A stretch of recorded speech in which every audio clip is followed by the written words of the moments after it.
नाथ नारायण वासुदेवा, हे नाथ नारायण वासुदेवा, हे नाथ नारायण वासुदेवा, कृष्ण गोविंद हरे मुरारी, हे नाथ नारायण वासुदेवा, कृष्ण गोविंद हरे मुरारी, हे नाथ नारायण वासुदेवा। हरे हरे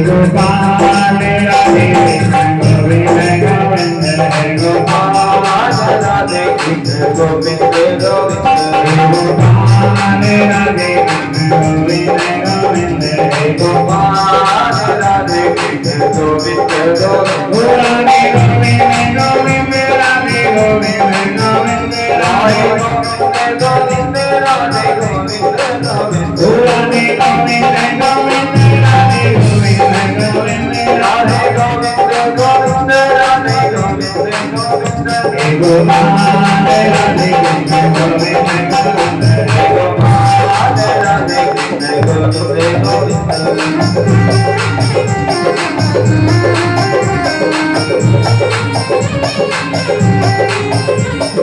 जय श्री राधे।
सबने भगवान के धन की पूजा करी और जैसे पूजा हुई और पूजा होने के बाद में इंद्र को पता चला कि सभी ब्रजवासियों ने सखाओं ने मेरी पूजा में को छोड़ दिया है और गिरिराज ने गोवर्धन की पूजा प्रारंभ कर दी है। तो मेघों को आदेश दिया, इतनी घनघोर और वर्षा होने लगी। वायु से कहा तुम भी चलो, वरुण से कहा जाओ, पूरे ब्रजमंडल में पानी ही जल होना चाहिए, पूरा दुपट्टियां गड़ी होनी चाहिए। जैसे ही जल की वर्षा होने लगी तब ब्रजवासी कहने लगे, एक कन्हैया देख के सही, तूने कहा था कि मेरे गिरिराज की पूजा करो और तेरे गिरिराज तो बड़े धूमधाम से बड़े भाव से खा रहा है, हम हाथ से खिला रहे हैं, एक से लगे, ये एक हाथ से खाना चाहिए, दोनों हाथों से खा रहा है। मधुमंगल ने कहा, मधुमंगल कह रहा है कन्हैया तो को देख लो या तेरे गिरिराज को देख लो, एक जैसी शक्ल लग रही है।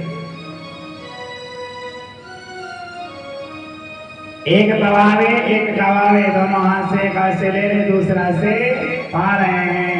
पूरे ब्रजवासियों ने भोग खिलाया और भोग पिलाने भी लगे। खिलाते खिलाते जब ब्रजवासी थक गए, फिर मधुमंगल ने कहा, ये ब्राह्मण बालक है ना, कहने लगा तेरे कन्हैया तेरा गिरिराज कब से भूखा है, हम खिला रहे आप भी नहीं रहा है, हमारे लिए थोड़ी बहुत प्रसाद छोड़ेगा कि नहीं छोड़ेगा? कन्हैया ने कहा छोड़ेगा तुम्हारे लिए भी। इधर से घनघोर वर्षा होने लगी तो सभी ब्रजवासी घबराए और घबरा करके कन्हैया से कहने लगे, हे कन्हैया हमारे प्राण रक्षक।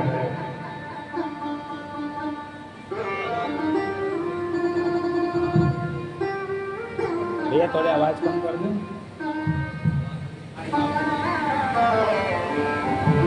कम हरि ओम। भगवान की कम कर जय हो।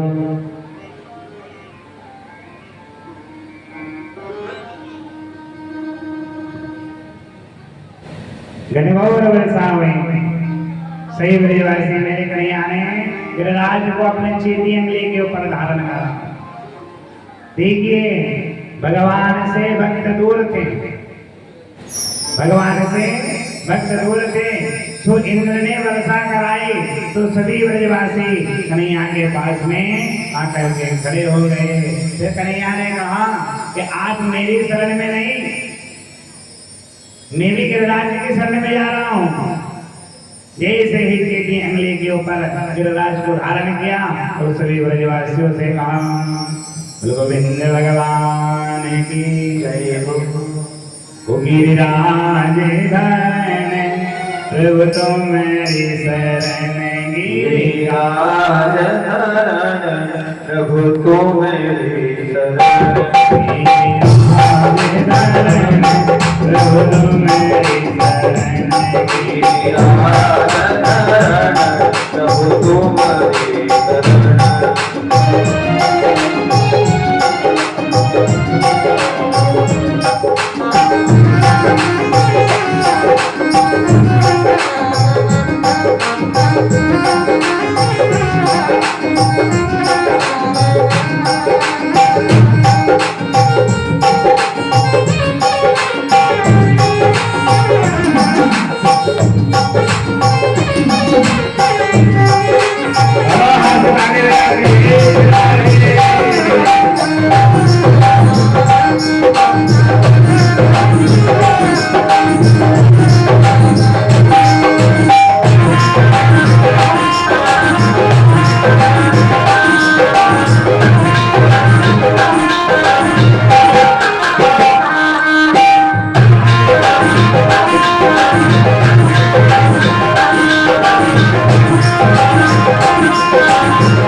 सभी ब्रजवासी भगवान के शरण में आ गए, गिरिराज के शरण में आकर के खड़े हो गए।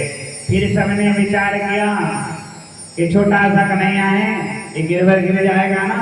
फिर क्या किया, सबने अपनी लकड़ियां लटे थी सब लगा ली और सब लगा करके खड़े हो गए। इतनी घनघोर वर्षा हुई, वासुकी नाग आ गया, क्यारा बना लिया पूरा, फिर भी जल प्रवेश करने लगा। तो भगवान ने अगस्त्य मुनि को याद किया।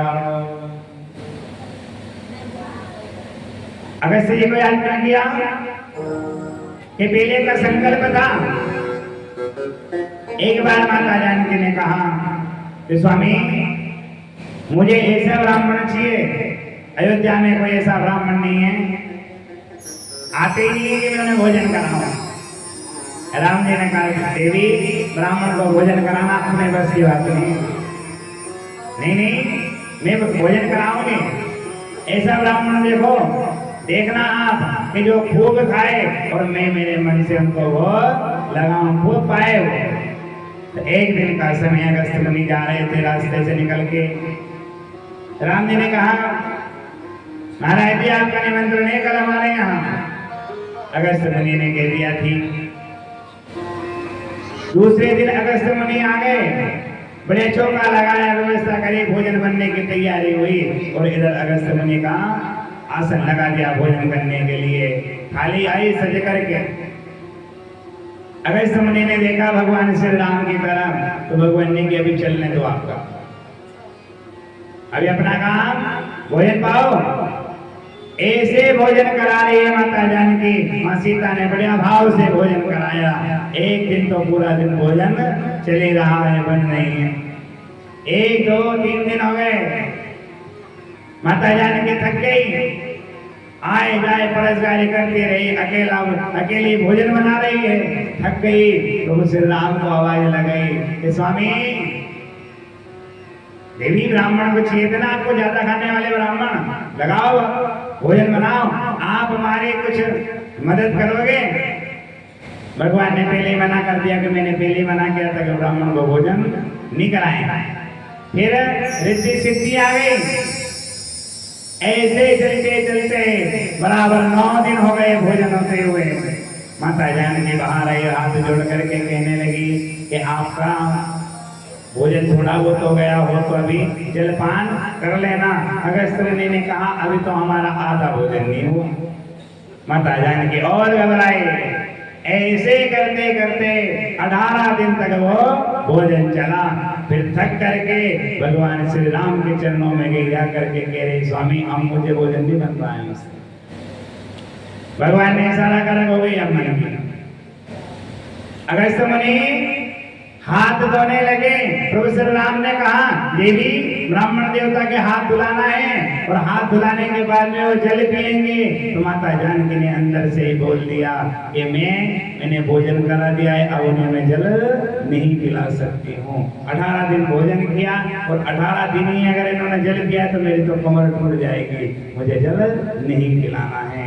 भगवान श्री राम ने हाथ जोड़े, अगस्त्य मुनि से कहा कि राम अवतार में मैंने आपको भोजन करा दिया और मैं कृष्ण चंद्रवंश में आऊंगा और कृष्ण अवतार लेकर के जब आऊंगा गिरिराज ने गोवर्धन के यहाँ पूजा होगी, इंद्र वर्षा करेंगे, आपको जितना जल पीना है उतना जल आकर के पी लेना। अगस्त्य मुनि आए और भोग लगा करके पूरा जल पीने लगे। गोविंद भगवान की अगस्त्य मुनि और माता जानकी का बहन भाई का रिश्ता भी एक तरफ से। ये भूमि की पुत्री है और अगस्त्य मुनि जो है ना घास आती है ना पर, ये वही अगस्त्य हैं।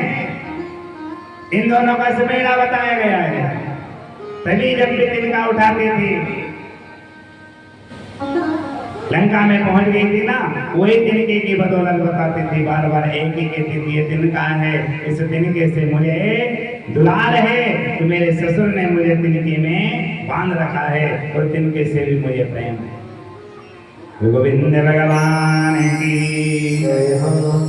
इतनी घनघोर वर्षा हुई कि नंद बाबा कह रहे मेरी 85 वर्ष की उम्र हो गई, मैंने इतनी वर्षा नहीं देखी, घनघोर वर्षा हो रही, बताइए पूरा जल गया कहाँ वर्षा हो रही है। तो सखाओं ने कहा एक नैया एक काम करे ना, तू थक गया होगा, ये थोड़ा तू सुस्ता ले आराम से। 7 दिन हो गए तुझे, 7 वर्ष के कृष्ण ने 84 वर्ष के गिरिराज हरण को अपने चीटी अंगली के ऊपर धारण कर रखा है।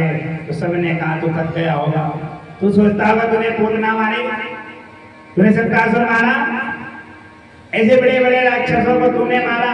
अरे मारने के बाद में तो मरने के बाद में तो हमने भी लठियां लगाई थी, तूने थोड़ी मारा है। भगवान ने कहा नीचे करो, हाँ नीचे थोड़ी, सीधी कर ले अगली तेरी, दर्द कर रही होगी। कन्हैया ने कहा सब दब जाओगे, नहीं नहीं हम में भी ताकत है, भले हमारे पास में, जैसे ही थोड़ी टेढ़ी करी अंगली और गिराज गिरने लगा जा करके गोविंद भगवान की सभी सखाए कहने लगे एक नैया गिर रहा है हमारे ऊपर, ये फिर सीधे के सीधे धारण कर लिया जा करके। भगवान ने कहा ये जो तुम्हारी लड़ियां है ना, ये बस सीमित है, ज्यादा दिन की नहीं है। फिर सखावा ने पूछा क्यों रे कन्हैया, तुझ में इतना बल कहां से आ गया, हम में इतना बल नहीं है।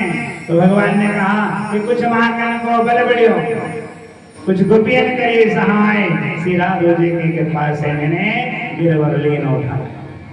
पहले तो चोरी करके माखन खाया, ये गोपियों ने जो माखन रखा था ना, ये चोरी का माखन था, इसे चोरा चोरा करके खाया ना, उसमें प्रेम दुलार था, तो बड़ा भाव बल आ गया। और मैंने मेरी माँ का दूध पिया, मेरी माँ ने मेरी सेवा करी, दूध पान कराया, तो मेरी माँ का बल भी मेरे अंदर आ गया और राधा रानी की कृपा हो गई मेरे ऊपर। गोविंद भगवान की तभी कहते हैं कि बेटे को अगर भैंस का दूध पिलाओगे तो मंद बुद्धि रहेगा, गौ माता का दूध पिएगा तो बालक बढ़िया रहेगा, और माँ का दूध पिएगा तो वो कहीं पर भी डट करके सामना कर सकता है। पहले विवाद होता था, लड़ाई झगड़ा होता था, दो बालक लड़ते थे, कहते आ तूने तेरी माँ का दूध पिया हो तो आके मुझसे लो। अब करेंगे, अब लड़ाई भी होना तो माँ का नाम नहीं आए, कहे ना, क्योंकि माँ का दूध है ही नहीं। भैंस का गिरा है बढ़िया। गुरुजी 9 बजे उठे, कितने बजे? 9 बज जाए, कोई दिन 10 बज जाए उठने में, सो समय से रहे। 10 बजे के पहले 11 बजे 12 बजे कभी भी सोना, पर सोने के बाद में सुबह 5, साढ़े 5, 6 बजे 7 बजे तक तो अपना बिस्तर छोड़ ही देना चाहिए समय से। ब्रह्म मुहूर्त बताया गया है 4:30 से 6, ये ब्रह्म मुहूर्त है। उठने का समय, पढ़ने का समय, पढ़ाई करने का समय क्या है? ब्रह्म मुहूर्त में 4:30 बजे से 6 बजे तक आप पढ़ सकते हो। वो पढ़ा हुआ कभी भी आप नहीं भूल सकते हो। आपको पता है कोई सपना आता है, कब का सपना है? सुबह सुबह का सपना है साहब, ये सपना हमारा सत्य हो जाएगा। जिस प्रकार से सपना आया हुआ सत्य हो सकता है सुबह सुबह, तो उठ करके ब्रह्म मुहूर्त में पढ़ने से वो बात कभी भी तुम्हारे मन से नहीं जाएगी। गोविंद भगवान की जय हो, माँ के बिहारी लाल की जय हो। यहाँ पे ना कोई नहीं है जी, यहाँ पे ना कोई नहीं है जी, सिवा हरे को छोड़ के अपना कोई नहीं है जी। अपना कोई नहीं है जी, अपना कोई नहीं है जी, सिवा हरे के छोड़ के कोई नहीं है जी।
बिहारी लाल की जय हो।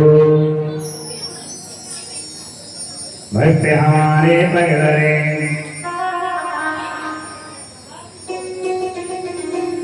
भक्त हमारे पगड़े वहाँ दरों में हाथ सदा संग लगता फिरो कबो न छोड़ो साथ। इतनी वर्षा हुई इंद्र ने आकर के देखा कि देखो पूरा पूरा ब्रजमंडल आज जल ही जल दिखाई दे रहा होगा, गोकुल में जल ही जल, वृंदावन पूरा जलमग्न हो गया होगा। ये दृश्य जब जाकर के इंद्र ने देखा वहां तो धूल उड़ रही है। गया कहाँ?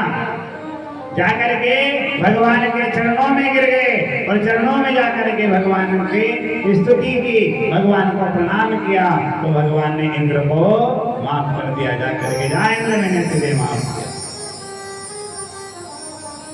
ब्रह्मा जी दृश्य देख रहे थे। ब्रह्मा जी पास में आकर के खड़े हो गए। ब्रह्मा जी ने कहा प्रभु आपने मुझे माफ नहीं किया और इंद्र को माफ कर दिया, इतना बुरा किया आपके संग में। वर्षा कराई, पूरे ब्रजमंडल में जल ही जल हो रहा था। तो भगवान ने कहा कि ब्रह्मा आपने इंद्र में अंतर है। आपने हमारे भक्तों को 1 वर्ष तक भगवान से दूर रखा है और इंद्र ने जो भक्त दूर थे उन्हें पास मिला करके खड़ा कर दिया। ये जीव जब तक संकट में नहीं आएगा, दुख में नहीं आएगा, कष्ट नहीं आएगा, तब तक ये भगवान के मंत्र का जाप और भगवान के याद नहीं करेगा। ये वर्षा नहीं होती तो ये मेरे पास आते क्या? तभी भाव बताया गया है कि काम कोई सा भी करो वो भगवान से जुड़ा हुआ काम होना चाहिए। कहाँ जा रहे हो? कथा में जा रहे हैं? कहाँ जा रहे हैं? भजन में जा रहे हैं? कहाँ जा रहे हो? सत्संग में जा रहे हैं। जाकर के तो सत्संग, सद भी इच्छा है हमारा और संग में हमारा अच्छा रहे तो ही सत्संग में जाकर के पहुंच पाएंगे। गोविंद भगवान की जय हो। भाव बिन कुछ भी देवो मैं कभी लेता नहीं, भाव से एक फूल भी देवो मुझे स्वीकार है। पत्रम पुष्पम फलम तो है, ना फल है ना फूल है, कुछ भी नहीं है। टूटा हुआ गुलाब का फूल अगर भगवान के चरणों में जाकर के चढ़ा दिया है तो रूखा सूखा भी खा सकते हैं। एक बार तुकाराम की पत्नी ने कहा स्वामी अपने यहाँ बाढ़ लगा हुआ है, खेत में लौ बीघा का खेत है, उसमें बाढ़ लगा हुआ है, बहुत फसल है अपने यहाँ, इन सबको बेच करके कुछ रुपए पैसे बना लेना तो मकान बना लेंगे। तुकाराम गाड़ी लेकर के गए और पूरे गन्ने गाड़ी में भरे और लेकर के आ रहे हैं। रास्ते में जैसे गांव में प्रवेश किया, गांव से निकल करके दूसरे बाजार जा रहे थे कि बाजार में जाके बेचेंगे। पर तुकाराम से किसी ने कहा ए भैया थोड़ा गन्ना देना। एक एक लेते हुए पैसा किसी ने नहीं दिया और तुकाराम ने पूरे गन्ने गांव में बांट दिए, बस एक गन्ना बचा। गाड़ी लेकर करके सामने खड़ी कर दी तुकाराम ने। पत्नी ने कहा पूरे गन्ने बिक गए, एक गन्ना बचा है देखो। पत्नी ने जैसे हाथ खड़ा लाओ पैसे 2 गन्ने बेच के आए हो। तो पति ने गन्ने तो पैसे तो दिए नहीं, हाथ में गन्ना रख दिया। देवी क्या है कि बस एक ही बचा ये पैसे के गांव में सबने मुझसे मांगा तो मैं दान देता हुआ चला आया। पत्नी को गुस्सा आया और पत्नी ने गन्ने को उठाकर जो तुकाराम जी में दी तो गन्ने के 2 टुकड़े हो गए। तुकाराम ने कहा वाह क्या पत्नी है, एक का 2 कर दिए देवी, एक आप खाओ और एक हम खा लेते हैं। तो शांति प्रतीक का है, क्रोध आ रहा है पी जाओ, जितना पियोगे उतनी शांति मन में रहेगी, जितना क्रोध करोगे शांति मन में नहीं आएगी। गोविंद भगवान की। ब्रह्मा जी ने कहा आपने मुझे माफ नहीं किया, इंद्र को माफ कर दिया। इंद्र ने कपिला गो के दूध से भगवान का अभिषेक किया और अभिषेक करके भगवान ने इंद्र को माफ किया। इंद्र से कहा जाओ अपने सिंहासन को संभालो। इंद्र ने कहा भगवान मैं नहीं जा रहा हूं, मैं यही रहूंगा आपके चरणों में, आपके सेवा में, गिरिराज धर के यहीं पर रहूंगा, मुझे कहीं पर भी नहीं जाना है। गोविंद भगवान की इंद्र को क्षमा किया। तभी बताया कि पूजा पाठ करने जाओ, भगवान के मंदिर में जाओ, एक तरफ बैठ जाओ, मंत्र का जाप करना है, एक तरफ बैठे रहो। बीच रास्ते में लाइन में जाकर के बैठोगे, आपको लगेगी भी सही, और भगवान के दर्शन में अगर विघ्न आपके द्वारा आया हुआ है तो आपको पूजन का फल भी नहीं मिलेगा जाकर।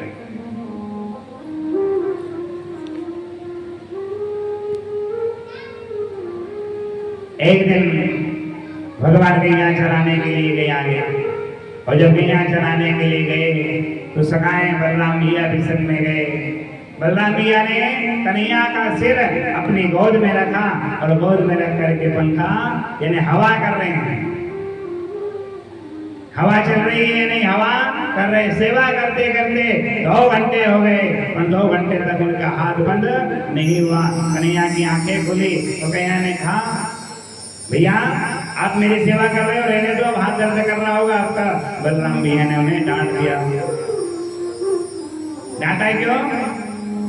कि राम अवतार में मैं छोटा था तो आपकी हर बात मानता था, पर मैं सेवा करने के लिए अब बड़ा बन करके आया हूँ, और बड़ा अगर छोटे को डांट दे तो उस बात का कभी भी गुस्सा नहीं मानना चाहिए। हमारे गलतियों को कोई बता रहा है, सामने रख रहा है, तो समझ लेना कि उसने कुछ देखा होगा, कोई अपनी गलती को सामने ला करके रख रहा है। इस बात का अगर अपने को बुरा लगे तो वो व्यक्ति कभी भी नहीं सुधर सकता है, कितने ही प्रयास करते। इधर जब सखाए गैया चराने के लिए गए तो गैया चराते चराते एक ब्राह्मण देवता यज्ञ कर रहे थे, बड़ा यज्ञ हो रहा है, और यज्ञ में ब्राह्मण द्वारा यज्ञ चल रहा है। उस यज्ञ में मेरे कन्हैया ने कहा सखाओं से कि जाओ सखाए, ब्राह्मण लोग यज्ञ कर रहे हैं, यज्ञ में प्रसाद बना होगा, ये प्रसाद लेकर के आप आओ। तो सखाए सब गए, जाकर के ब्राह्मण देवता से हाथ जोड़ करके कहा कि हमारे कन्हैया को बड़ी जोर की भूख लग रही है, कृष्ण बलराम को भूख लग रही है, आपके यहाँ यज्ञ में जो प्रसाद बना है उसमें से थोड़ा प्रसाद हमें दे दो, तो हमारे कृष्ण कन्हैया ने भगवान को भोग लग जाएगा। ब्राह्मण अपने मंत्र में लगे हुए हैं, पूजन में लगे हुए हैं, सब काम चल रहा है, इन्होंने इन सखाओं ने ग्वाल वालों की नहीं सुनी, तिरस्कार कर दिया। अरे ग्वालिया है, गैया चराते फिरते हैं, ब्राह्मणों ने नहीं सुनी। सखाए रोते रोते भगवान के पास में आए, आकर कहने लगे कन्हैया हमें ब्राह्मणों ने प्रसाद नहीं दिया। भगवान ने कहा तुम गलत जगह चले गए थे, तुम्हें कहाँ जाना चाहिए था? ब्राह्मणों के पास नहीं, ब्राह्मण की पत्नियों के पास में यानी माताओं के पास में जाते तो तुम्हें भोजन मिल जाता।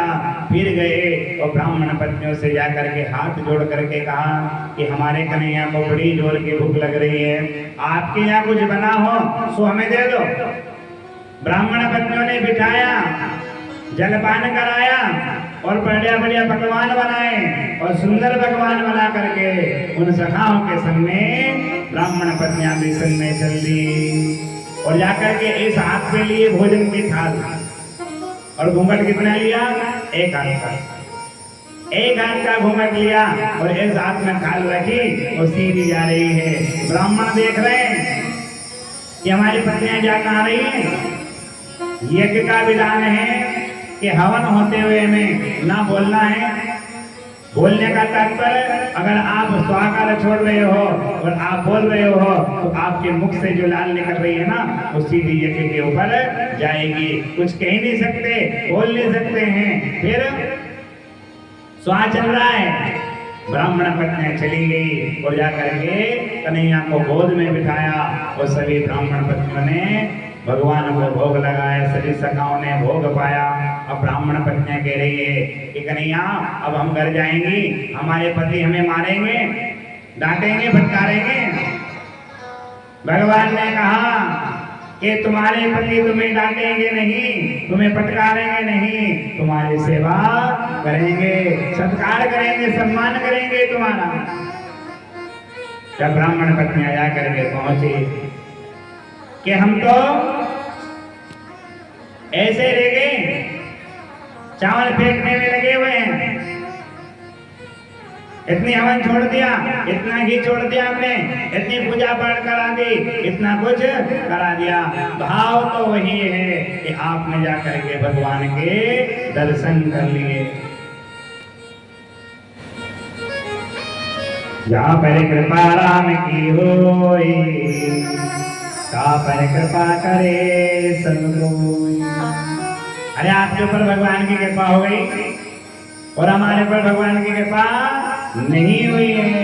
तभी बताया कि भगवान का प्रसाद अगर आप भोग नहीं लगाया तो भगवान के चरणों में जाकर के भोग लगा दो और भोग लगाने के बाद में वो प्रसाद आप पा सकते हो।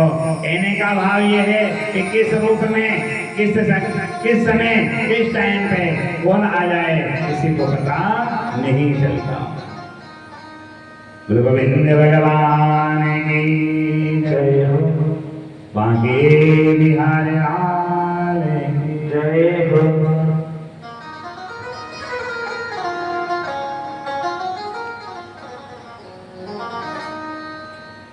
कृष्ण कन्हैया लाल की जय हो।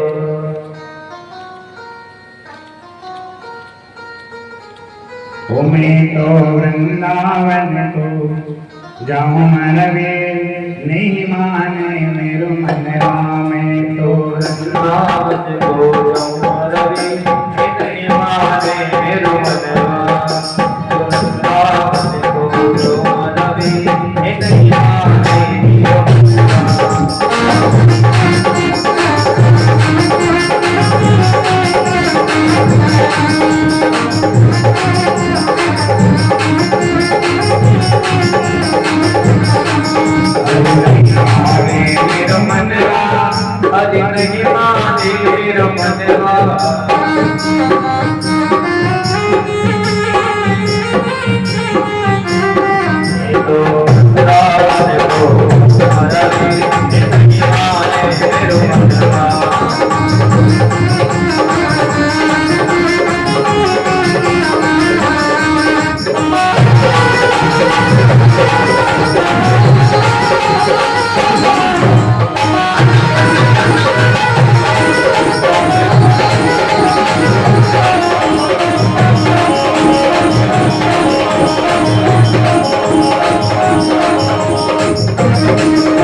तुम्हारे साथ लड़ेगी, तुम्हारी साथ लड़ेगी, तुम्हारे साथ लड़ेगी, तुम्हारी साथ लड़ेगी, साथ लड़ेगी, मुँह पे जुल्म करेगी, मुँह पे जुल्म करेगी, साथ लड़ेगी, मुँह पे जुल्म करेगी, मुँह पे जुल्म करेगी। कोई कहने, कोई कहने, कोई कहने सुन हमारे मैं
सबसे लड़ लेना। कहाँ पे? यहाँ लड़ी करने से काम नहीं चलेगा। कहाँ लड़ना है? भगवान से जाकर के लड़ो। और जब भगवान से जाके लड़ोगे ना तो बढ़िया आनंद आएगा। अरे दिल के टुकड़े सुनाना है, मन की बात किसे सुनाओगे? अगर पड़ोस में जाकर के बैठ गए और अपने घर की यही की बात अगर किसी भाई को जाकर के सुनाएं तो वो जिस प्रकार सुनेगी, कैसे सुनेगी पता है? आप कहोगे बोलते रहे, वो सुनेगी, सुनते सुनते वो रोएगी, और सुनाने वाली बोल रही है और सुनने वाली रो रही है। ऐसी बात आपने करी, वो रो रही है सुनते सुनते, आंसू आ रहे हैं उसको, करुणा छा गई उसके मन में, बड़े भाव से सुन रही है। और सुनते सुनते जब आपकी बात पूरी हुई, आप तो घर से बाहर निकली और उसके बाद में दूसरी बहन आ गई वहीं बैठने के लिए। तो जिस प्रकार से रो रो करके आपकी बात सुनी उसने, उसी प्रकार से हंस हंस करके आपकी बात को दूसरे से कहेगी। जिस प्रकार समझ लेना, बिना स्वार्थ के कोई किसी से प्रेम नहीं करता है। तो प्रेम किससे? भगवान से करो, स्वार्थ से करो, बिना स्वार्थ से करो जाकर के। एक बात और समझना कि आप भगवान के मंदिर में गए और जाकर के आपने एक लोटा जल चढ़ाया और हाथ जोड़ करके आंखें बंद करके बताइए कि भगवान से आप मांगते हो, ये नहीं कि तो भगवान हमारे पास में सब कुछ है तो कोई मत दे।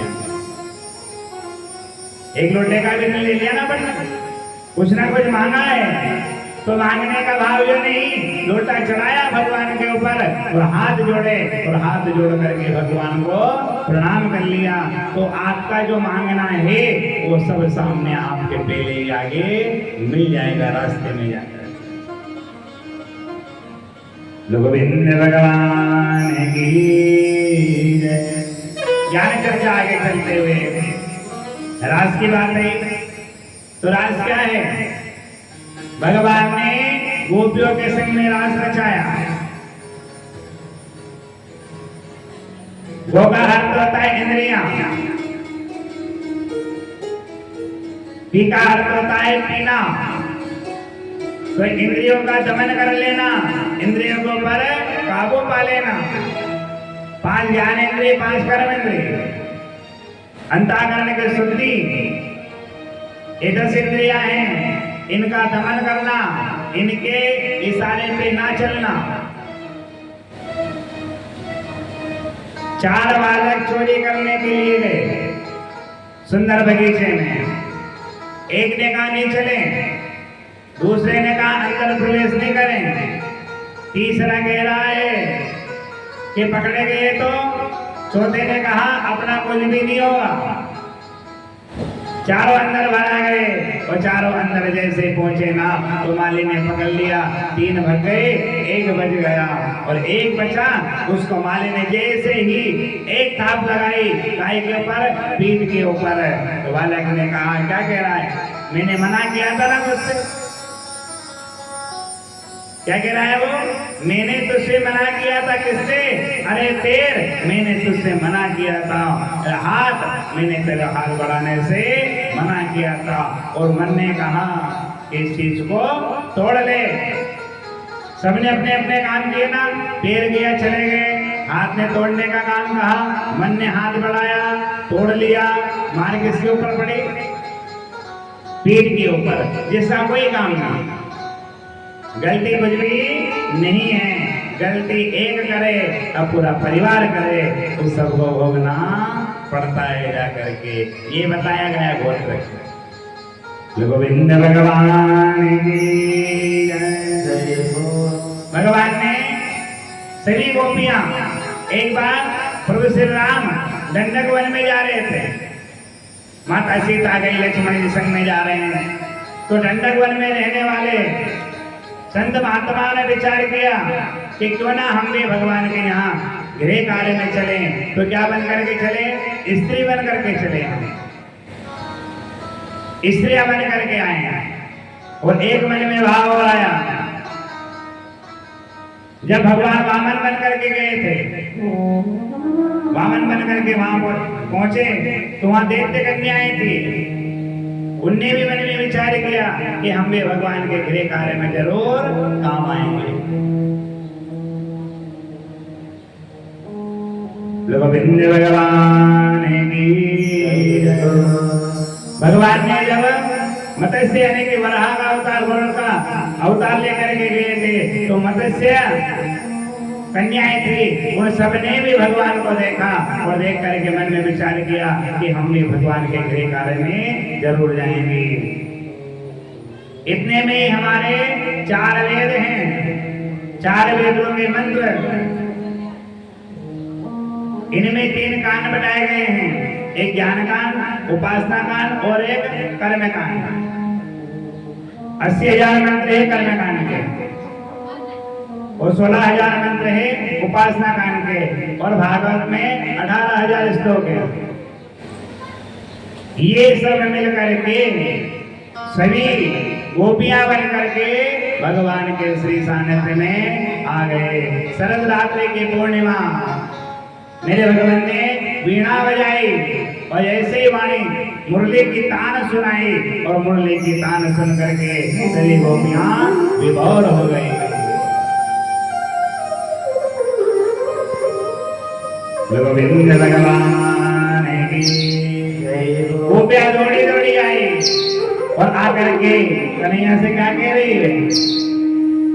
कृष्ण कन्हैया लाल की कैसी मुरलियां बजाई रे, कैसी मुरलियां बजाई रे, चलिया ओ मोहना।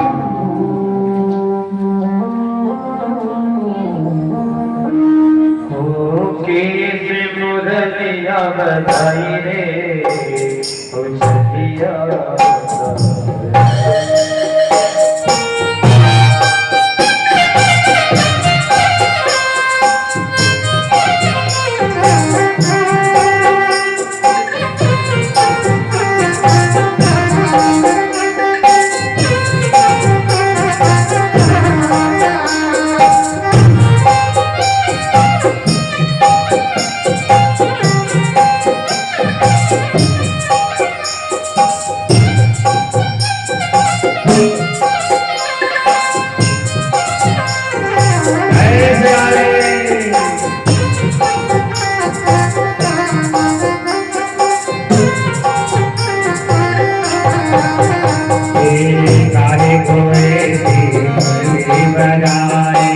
मेरे मन को चैन आए, गाय को मुरली बजाई मेरे मन को चैन आए।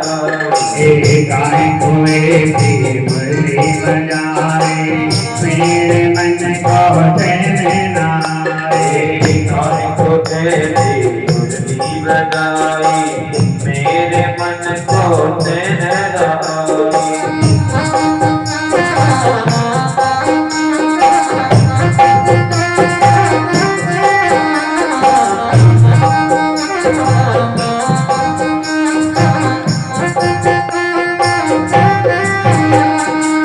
भूल गई मैं सब काम अपना, भूल गई मैं सब काम अपना, ये तो तेरे धुन में दीवानी या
गोविंद भगवान की जय हो। जब गोपियां भगवान के बांसुरी को सुन करके आने लगी तो जिधर निकाल आने वाले सब दूर कन्हैया को गोपियां ही गोपियां दिखाई दे रही है। कब बजाई बांसुरी पता है? शाम के समय अर्धरात्रि में ऐसी बांसुरी के तान सुने सभी गोपियां कोई पति को भोजन करा रही है। शाम का समय भोजन बन रहा है, पति के पास बैठी हुई है। पति आया, हरा थका हुआ, कोई जल दे रही है, कोई नमक। ऐसी सेवा अपने पतियों की सब गोपियां कर रही थी। ये जैसे बांसुरी की आवाज सुनी और गोपियां सब अपने गृह कार्य को छोड़ करके सब चली गई। एक गोपी का तो ऐसा बताया भागवत में कि अपने पति ने उसको नहीं जाने दिया, दरवाजा लगा दिया बाहर से। तो फिर गोपी ने भगवान को याद करते करते अपने शरीर को ही छोड़ दिया जाता है। चलिए भगवान के पास गोपियां पहुंच गई। भगवान ने कहा, रात के 12 बजे आप यहाँ क्यों आई हो? क्या हम आपकी बांसुरी सुन करके हम आपके पास ही आ गए? तो भगवान ने कहा कि तुम्हारे घर में तुम्हारे पतियों का क्या होगा? पति तुम्हारे नहीं रखेंगे कि हमने छोड़ दिया उन्हें? हमारा कोई प्रेम नहीं है, कोई स्नेह नहीं है। हमने आपके यहाँ आ गए आपकी बांसुरी सुन करके, अब हम हमारे घर नहीं जाएंगे। भगवान ने कहा, पति परमेश्वर होता है। पति का दर्जा कितना बड़ा, पति ने मना कर दिया कहीं नहीं जाना है तो नहीं जाना चाहिए। पन्नी जाने का तात्पर्य क्या है? कथा भागवत में जाने से मना करे तो नहीं, भगवान के पूजा पाठ करने से मना करे तो नहीं। पति ने कह दिया जाओ तो चले गए, पर पति ही परमेश्वर है। एक पतिव्रता नारी, पति हरा थका हुआ आया और आकर के पत्नी की गोद में सिर रख करके सो गया। एक नन्हा सा बालक, पति को निद्रा आ गई, पत्नी बैठी हुई है और बेटा भट्टी की तरफ जाता जा रहा है, चला जा रहा है। पत्नी की आंखों से आंसू आ रहे हैं। माँ अपने बेटे को उठाने के लिए असमर्थ है। अगर उठाने जाऊंगी तो मेरा पतिव्रता धर्म, मेरे पति गोद में सोए हुए हैं, ये उड़ जाएंगे तो इनकी निद्रा खराब हो जाएगी। बालक चला गया, जाते जाते भट्टे में जाकर के गिर गया। इधर पत्नी पड़े भाव से रो रही है, अश्रु की धार चल रही है। कुछ समय पश्चात पति की आंखें खुली और जाकर दौड़ लगाई। माँ दौड़ी, जाकर के देखा तो अपना वो बालक देख करके फूलों की तरह वो अग्नि में भी हंस रहा है और देख रहा है। माँ ने जाकर के उस बालक को उठा लिया जाकर के। यही पतिव्रता नारी। भोजन बनाया, मन में खा लेना, कोई काम कह दिया कर लेना। गोपियां जब गई भगवान के पास में तो गोपियों ने कहा, जाओ कन्हैया हम आपकी सेवा में आ गई, अब हम नहीं जाएंगे। तो भगवान ने कहा कि इन गोपियों की पहले परीक्षा तो ले लें कि परीक्षा में फेल है के पास है। आप आपके पतियों के वहां चले जाओ। पत्नियों ने कहा, गोपियों ने ऐसे वर को क्या वरे जो जन्मे और मर जाए, बोलो श्री श्याम को मेरा चूड़ अमर हो जाए। हमने हमारे मिट्टी के प्रतियों को छोड़ करके आ गए, अब हम तो आपके संग में ही रहेंगे। तो भगवान ने क्या किया, उन गोपियों के साथ में रास रचाया। तो कभी बैठ गए, कभी खड़े हैं, कभी इस गोपी की तरफ देखा, ऐसे रास रचाते रहे। जब चल रहा तो गोपियों ने विचार किया, मन में अहंकार आ गया गोपियों को। गोपियां कह रही है कि भगवान हमारे बिना अब कहीं भी नहीं आ जा सकते हैं, नहीं रह सकेंगे हमारे बिना। हम हैं तो कन्हैया है, और हम नहीं है तो ये भी नहीं है। भगवान ने कहा गोपियों का अहंकार हो गया, सो गोपियों को छोड़ करके मेरे प्रभु चले गए। गोपियां अकेली रह गई। सीधे कहाँ पहुंच गए, राधा रानी के पास में। और राधा रानी से कहा चलो वन विहार के लिए चलते हैं। बहुत दूर निकल गए। राधा रानी कह रही है, स्वामी कहाँ ले जा रहे हो आप मुझे? मैं पैदल नहीं चल सकती हूँ। अब राम अवतार में 14 वर्ष तक वन में रहे, तो मैं वो सीता नहीं हूँ कि जो उबारी चल लूंगी जाकर के। तो भगवान ने विचार किया मन में, एक गोपियों का अहंकार हुआ था, राधा रानी को भी अहंकार हो गया है। तो राधा रानी से कहा बैठ जाओ मेरे कंधे के ऊपर। नीचे बैठे और भगवान बैठे, और राधा रानी से कहा बैठो मेरे कंधे के ऊपर, मैं तुम्हें वन विहार के लिए ले चलता हूँ। जैसे राधा रानी ने पैर उठाया और बैठने का प्रयास किया, मेरे भगवान राधा को भी छोड़ करके चले गए। वो भी कह रही है, अरे ब्रजवासी आ जाओ, मैंने गिरिराज को ढाकर धारण कर रखा है। गोपियां विभोर हो गई, सब जगह ढूंढ रही, पर कन्हैया कहीं पर भी नहीं मिले। आगे राधा रानी के पास में आया और आकर के पूछने लगी गोपियां कि कन्हैया आपके पास में है। तो राधा रानी ने कहा कि मैं अभागन, मुझे बैठना कहा था, चरणों में बैठने का प्रयास करती मैं सीधी सिर के ऊपर बैठने का प्रयास किया मैंने जा करके। मुझे भी अहंकार हो गया था, सब जगह ढूंढा, राधा रानी भगवान कहीं पर भी नहीं। गोविंद भगवान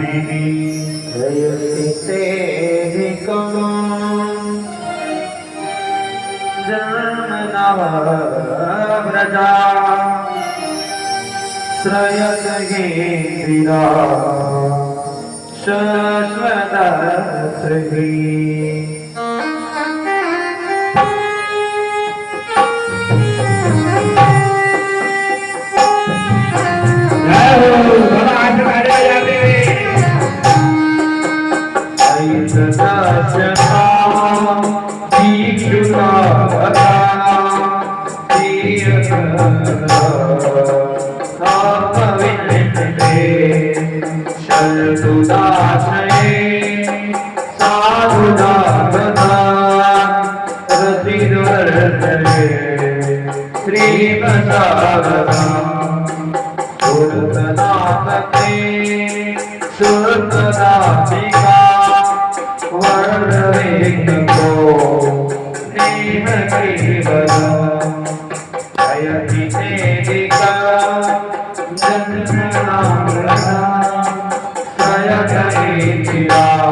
जय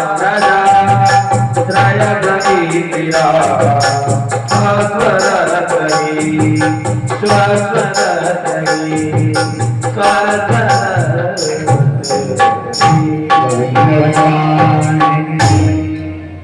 इधर सभी गोपियां आपस में बात कर रही हैं तो सीधे यमुना के यहाँ पहुंच गई और यमुना मैया से हाथ जोड़ करके कहने लगी, हे यमुना मैया, हमें कोई रास्ता दिखाओ। अब हमें रास्ता कहीं सूझ नहीं रहा है।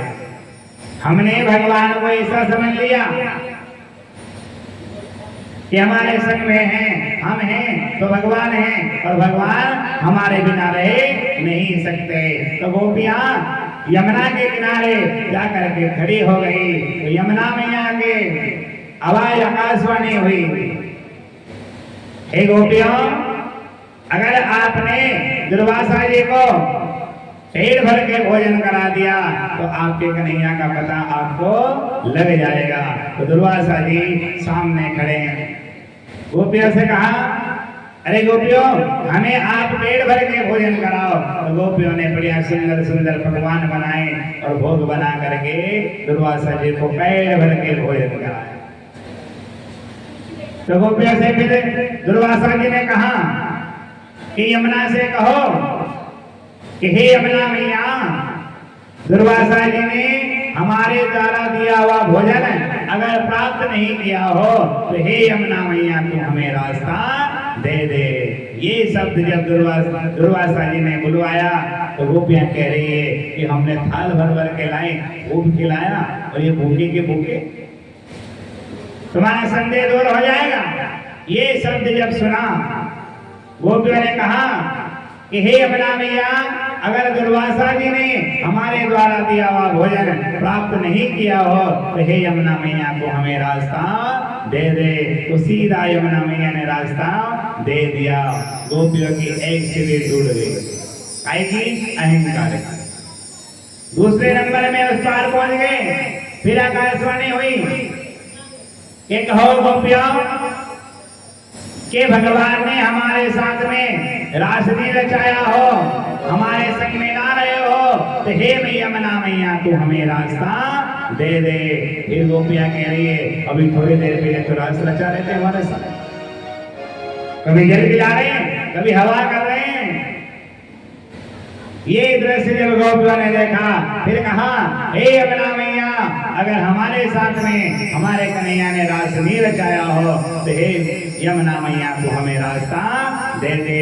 तो यमुना मैया ने फिर रास्ता दे दिया और भगवान सामने प्रकट हो गए। जाकर विघ्न अनेक आएंगे, बाधाएं खूब आएंगी, पर उसे सामना करना है और डट करके मुकाबला करना है। ये सब चीजें अगर आपके पास में रही, हिम्मत नहीं हारना। चलते में हिम्मत हार गए। एक बच्चा पढ़ाई करता है, एक बार अगर फेल हो गया उसे दूसरी बार फिर कहा ना, एक नंबर में एक विषय में नंबर कमाए तो उसे एक बार मौका मिलता है परीक्षा देने का। दो विषय में कमजोर हो जाए तो दो बार उसे मौका मिलता है, साहब फिर तो परीक्षा दे सकता है। 28 नंबर आ गए, 5 नंबर की ग्रेस मिल जाएगी उसे जाकर के, फिर भी उसके सामने फिर कभी भी उसे हताश होने का कोई काम नहीं है। आज हारे हम, कल तो हमें सफलता जरूर मिल जाएगी। बोलो गोविंद भगवान की जय। भगवान ने उन गोपियों के साथ में फिर रास रचाया।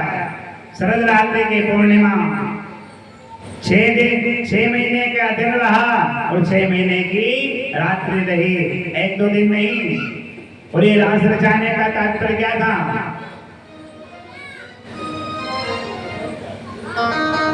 गोविंद भगवान की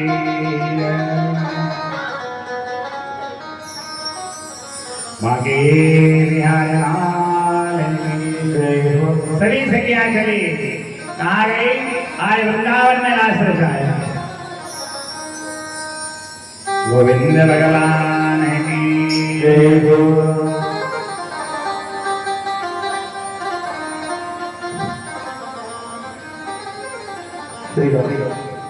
रास रचोगे, रास रचोगे, जमुना किनारे सखी रात रचोगे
छोड़े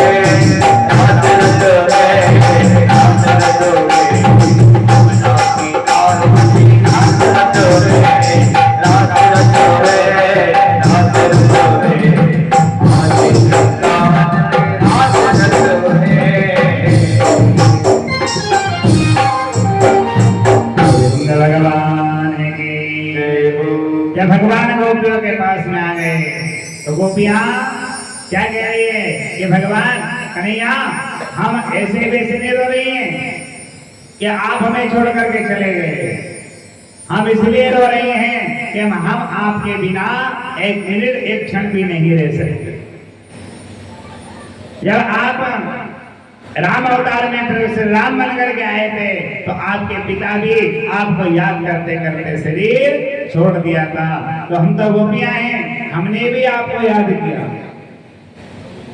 और एक क्षण भी याद करते करते हम आपको एक क्षण भी नहीं छोड़ पाए। इसलिए हम और एक बार जब आप माखन चुरा करके भगने लगे, एक गोपी कह रही है जब माखन चुरा करके भगने लगे तो नन्हे नन्हे से पांव पैर आपके और भगने लगे, धूप में आपके पैर जलने लगे तो हमें अश्रु की धार चलने लगी थी कि आज मेरा कन्हैया कैसे भगा जा रहा। ये गोपियों ने जब दृश्य देखा तो भगवान के सामने रो रही आंखों। सब तैयार हुए रास रचाने के लिए। शरद रात्रि की पूर्णिमा, इधर पार्वती मैया तैयार हुई और भोले बाबा ने पार्वती जी को देख लिया और देख करके क्या कह रहे, पार्वती कहाँ जा रही हो आप? मैं वृंदावन जा रही हूँ। काहे के लिए क्या है वहां कि भगवान शरद पूर्णिमा की रात्रि में रास रचा रहे हैं। तो भोले बाबा ने कहा वो देखने तो मैं भी जाऊंगा। पार्वती जी ने मना कर दिया कि वहां कोई नहीं जाएगा, पुरुष की एंट्री नहीं है। तो भोले बाबा ने कहा कि स्वयं भगवान तो रहेंगे वहां, मैं भी रास में जाऊंगा। ऐसा सुंदर सजाओ मुझे, कैसा सुंदर, बढ़िया सी साड़ी पहना दो मुझे, लहंगा पहना दो, चुन्नी पहना दो, पायल पहना दो मुझे,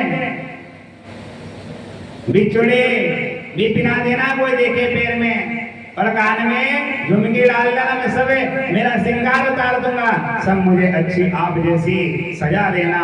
फिर पार्वती जी ने पूछा कि सजा तो दूंगी मैं आपको, फिर कोई पूछेगा तो क्या कहेंगे, क्या कहूंगी मैं कि आपकी गोपी बता देना, सहेली बता देना मुझे ये कौन है संग में। ये पार्वती जी ने बार बार मना किया भोले बाबा से, पर भोले बाबा नहीं माने। बड़ी आशा रहेगा, ऐसे तैयार हुए, बिंदिया लगा ली, पायल पहन ली, ऐसा सुंदर श्रृंगार किया भोले बाबा ने। पार्वती जी ने पूरा श्रृंगार कर दिया। गोविंद भगवान की एक दिन वो बोला भंडारी,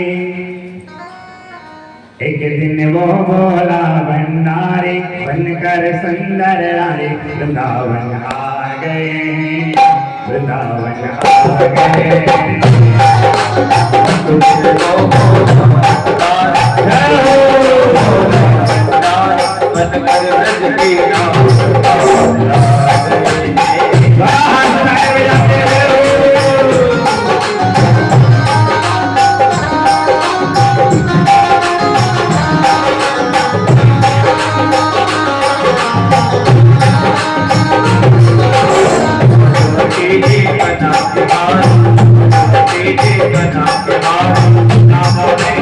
नाम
देवकी से बोले मैं भी चलूंगा तेरे साथ में, तेरे साथ में।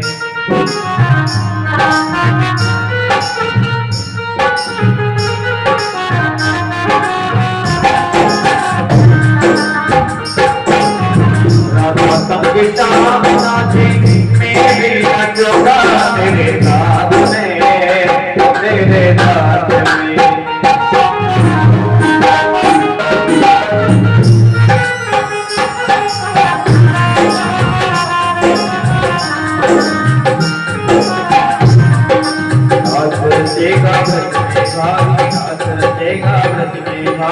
हमें दिखाओ प्यारे आ गए हैं, आ गए हैं।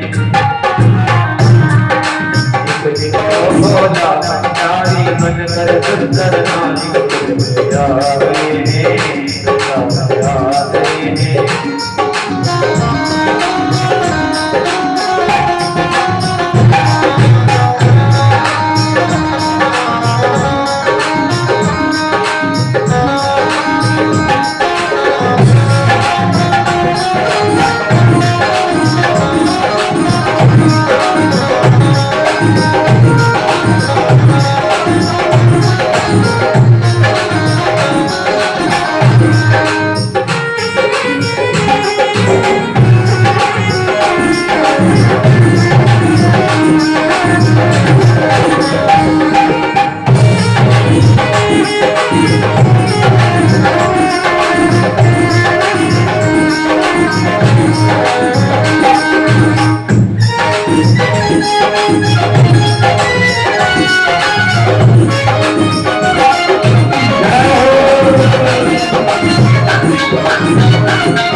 मेरे भोले स्वामी कैसे जाओ तुम्हें संग में, तुम्हें साथ में।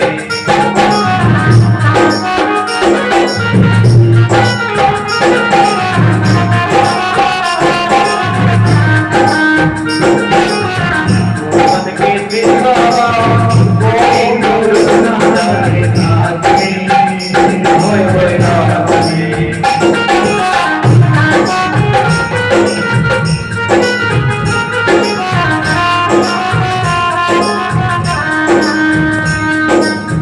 करेगी बजती नारी, करेगी बजती नारी, मानो बात हमारे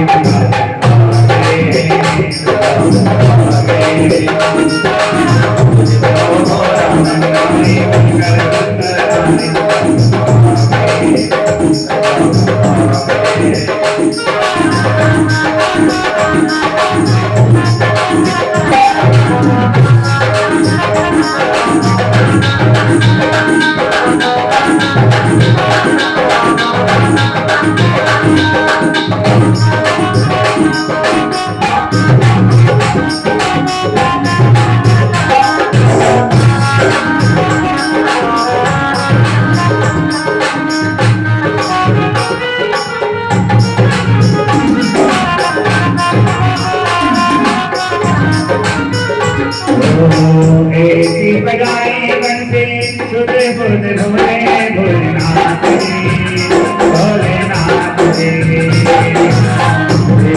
बजाए बंदे सुध बुध भोले भोलेनाथ भोलेनाथ।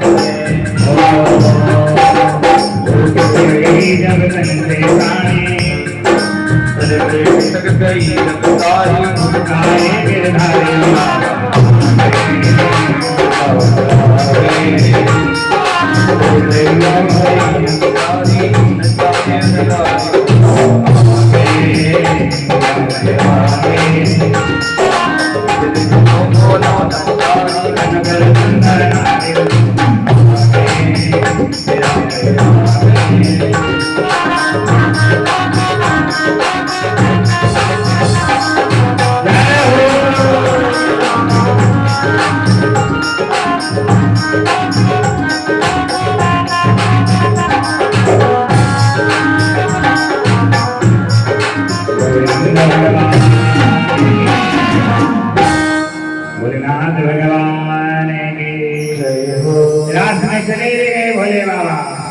और भगवान ने सब गोपियों के संग में रास रचाया और जैसे ऐसी बंसी बजाए भोलेनाथ भी अपने सुर सब भूल गए और जैसे ही साड़ी खिसकी और भगवान ने भोले बाबा की तरफ देखा तो भोले बाबा जैसे मुस्कुराए और मुस्कुरा करके देखा कि ये नहीं गोपी कौन सी, हाथ पकड़ा और ले गए सीधे और लेकर जैसे हाथ पकड़ा और गोपेश्वर कुंड में जा करके जैसे स्नान कराया मेरे भगवान ने तो मेरे भोले बाबा का नाम पड़ गया गोपेश्वर महादेव काय के लिए गए कि भगवान के दर्शन भी हो जाएंगे और हमारे मन की लालसा भी पूरी हो जाएगी। गोपी बन गए। इसी बीच में कामदेव आया और आकर के भगवान के पास में आकर के कामदेव खड़ा हो गया और कह रहा है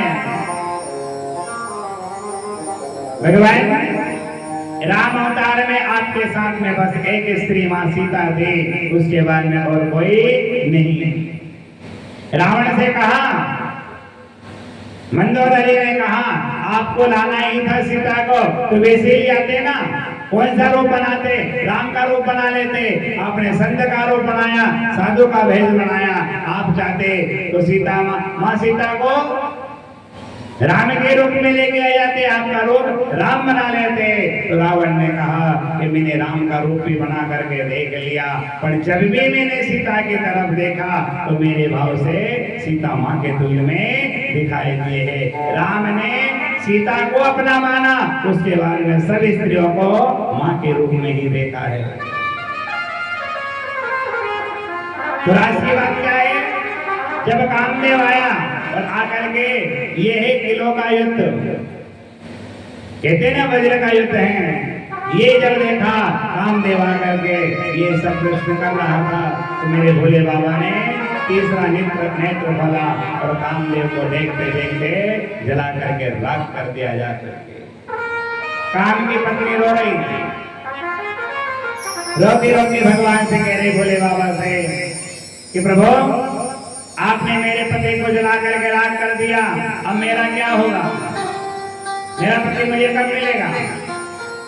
भोले बाबा ने कहा आपका पति भी मिलेगा। कहाँ, इस जन्म में नहीं, अगले में जब भगवान का ब्याह होगा और ब्याह होने के बाद में भगवान के बड़े बेटे का नाम प्रद्युम्न रहेगा, वही तुम्हें पति रूप में जाकर के मिल जाएगा, इनका ही बेटा तुम्हारा पति बनेगा जाकर। ये बात भोले बाबा ने समझाई। सुखदेव महाराज राजा परीक्षित को कथा श्रवण करा रहे थे, तो राजा परीक्षित के मन में एक प्रश्न आया। कौन सा प्रश्न आया, राजा परीक्षित कह रहे हैं सुखदेव महाराज से कि गुरुदेव मुझे एक बात समझ में नहीं आई कि भगवान को जब रास रचाना था फिर अनेक स्त्रियों के संग में रास क्यों रचाया, एक के साथ रचा लेते। तो सुखदेव महाराज ने कहा राजा परीक्षित से कि अब आप नहीं बोल रहे हो, ये आपकी वाणी नहीं है, ये आपके मस्तिष्क पर जो कलयुग बैठा है ना, ये कलयुग की वाणी है, आपकी वाणी नहीं है। छोटी सी बात मिल जाए बस, ये धर्म की हो या किसी दूसरे के घर की बात हो, इतनी सी बड़ी बात रहेगी उसको एक हाथ बराबर खींच करके ले जाएंगे। धर्म की बात आई तो खिंचाएगी जा करके, और किसी दूसरे के घर की बात है तो भी खिंचाती हुई चली जाएगी। भगवान ने कहा कि प्रेम करना है तो प्रेम में अश्व की धार बहती है। क्या कहता है, प्रेम अगर किसी से करोगे, आप किसी जानवर से प्रेम करोगे, आप कहीं चले गए, आपने उसको चारा डाल दिया, रोटी डाल दी, पर फिर भी नहीं खाएगा। प्रेम प्रेम सब कोई कहे और प्रेम न जाना कोई, आठ पैर बहता रहे प्रेम कहाँ वे सो, घटे बड़े क्षण एक में सो तो प्रेम न होए, अगट प्रेम बिजरी बसे प्रेम कहाँ वे सो। भगवान की पूजा कर रहे हैं, ठाकुर जी को स्नान करा रहे हैं, हमारी आंखों में आंसू बह रहा है। ठाकुर जी को लेके बैठ गए, आंसू आ रहे, कोई काम के नहीं है। जब भगवान की सेवा कर रहे हैं तब हमारी आंखों से आंसू बह रहे हैं। तो ये क्या है? ये करुणा है। किसी के प्रति कोई भूखा है, आपके सामने आ गया, आपने भोजन कराया और आपकी आत्मा को तृप्ति मिल गई जा करके। यही भागवत है, भागवत कथा और नहीं है। हम सुधरे, हमारा पूरा परिवार सुधर जाए जा करके। कहते ना, एक करेगा पूरा परिवार करेगा। तो धर्म का कार्य, सत्य का कार्य करते रहो। बुराई करने वाले तो खूब हैं, छोड़ने वाला कोई भी नहीं। समझ जाना, हमारे कोई बुराई कर रहा है ना, तो उस बात को कभी बुरा मत मानना। ये याद रखना कि उस बुराई में भी हमारी कुछ अच्छाई छुपी होगी, तभी तो उसे ये बातें याद आ रही है। नहीं तो कोई किसको याद करता है? आपका मोबाइल नंबर याद रखेगा, आपको याद रखेगा, ये ना। पहले था परिवार बैठा है पूरा, एक जगह बैठे रहते थे। अब 4 है, घर में 6 व्यक्ति बैठे हुए हैं। किसी को किसी से कोई तात्पर्य नहीं है। कोई है या नहीं है, कोई तात्पर्य नहीं है। पहले बैठ गए, एक पूरा परिवार। बोलो गोविंद भगवान की।